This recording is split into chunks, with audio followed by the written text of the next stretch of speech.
Arrowhead boss discusses Helldivers 2's third-person format. Helldivers 2 has exploded onto the gaming scene in a massive way.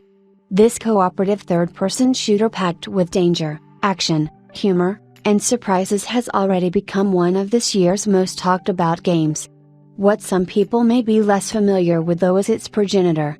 The original Helldivers, which debuted in 2015, and is still active, is a co-op, multiplayer overhead twin-stick shooter packed with action, intensity, and plenty of challenging situations that a player might find themselves in.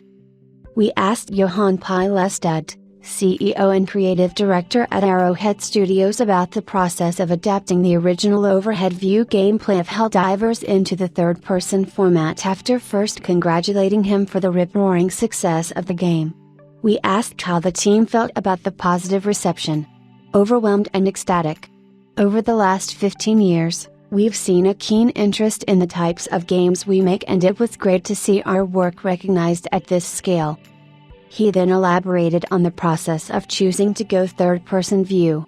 After the successful launch of the original Helldivers, we knew we wanted to test the game design philosophy in first or third person. Our stance has never been about only top-down. However, a lot of the things we are aiming for when we make games lend themselves to perspectives that are a bit more removed from play, such as our commitment to draw inspiration from real life and pop culture. We tried this by pulling down the camera in Helldivers. We wound up feeling really excited by the viscerality of the combat, which made us committed to exploring what Helldivers would be like in third person. Maintaining a persistent sense of danger and chaos was crucial to both games. Maintaining the sense of chaos was one of the largest challenges we had in creating Helldivers 2. In a top-down perspective, everyone knows what the team members are doing and shares the same reality. But in Helldivers 2, each player has their own perception of events that have unfolded. You gain some and lose some from both approaches. Since Helldivers is fundamentally a game where collaboration and cooperation is key, we struggled with this early on. The key thing that resolved this was the need for the watering hole, which encourages players to gather in certain locations. We created these locations dynamically by making the shared resupply stratagem, players dropping sample containers upon death, and through reinforcement placement.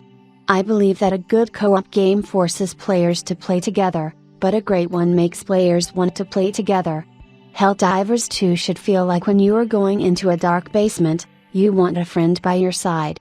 And we could only achieve this by creating the sensation that no single person can do this alone, even though some crazy people out there have done so. How did the team reference the first Helldivers core gameplay mechanics and progression loop when creating Helldivers 2? Initially we went further away from the original Helldivers, explains Pilestad. Our philosophy is always don't mimic, understand deeply and go from there. Helldivers 1 took a lot of inspiration from real life and military sim experiences, merged with combat against extraterrestrials. The distance in top-down viewpoints, however, does not allow for more immersive experiences. We also had pivotal functions that we knew we wanted to include: the viscerality and intensity of combat, the haphazardness and friendly fire. We always knew we wanted the juxtaposition between the fragility of humans with overpowered tools versus physically superior foes only vulnerable to heavy weapons. Feeling human is a key part to the Helldivers experience. Which brings us to another major element of both titles, friendly fire always being turned on, and all of the headaches and hilarity that ensues. Pilestad described the logic behind its inclusion. The most important thing when we make games is believability. Things should be consistent in the game world, and therefore, we must have friendly fire. If your bullets can kill enemies, and the enemies can kill you, then logic dictates that your bullets must also be able to kill your friends. This kind of design is inherently systematic, where we create a rule set that applies to everything in the game world, with minor exceptions. What this does, and may be most clearly noted by friendly fire, is create a complexity to the gameplay where players have to actively think during combat sequences, not in a solve the puzzle way but instead in a very primal creative problem-solving way. Also, The chuckles that happen when you accidentally carpet bomb your friends allows for a playfulness that in reality would be a tragedy, but within the self-bounds of games we can explore the dark humor of these situations.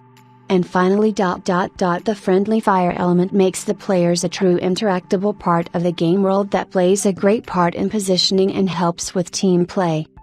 Another element that appears in both games are the stratagems, powerful tools that can be accessed using a special code and called onto the battlefield when needed. We asked how the concept emerged, and how they developed between the two games. Generally, stratagems are based on real-world examples. We're interested in both war movies and pop culture, so in some cases the concept may be inspired by a pop culture reference, but realism is added by taking real-world guns and applying them to the mechanics. All in all, stratagems are generally designed in an iterative and sprint-based fashion. We play the game and get bored by the current selection, so we add another one. Maybe a designer that has an idea, such as the walking barrage, or something more advanced. The XO44 walker that came about by the team saying, "Wouldn't it be awesome to have a mech?" Then the process started. What would a mech be like in this universe? What would the armament be? What would be the strengths and weaknesses of a mech? It all comes back to believability.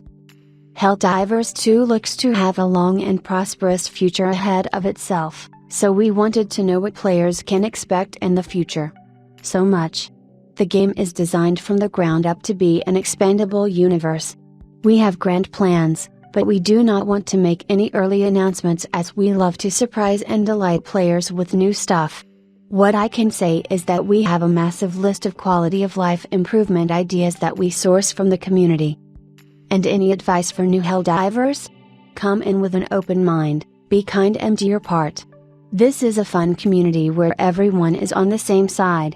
We'd love to have you spread some democracy with us.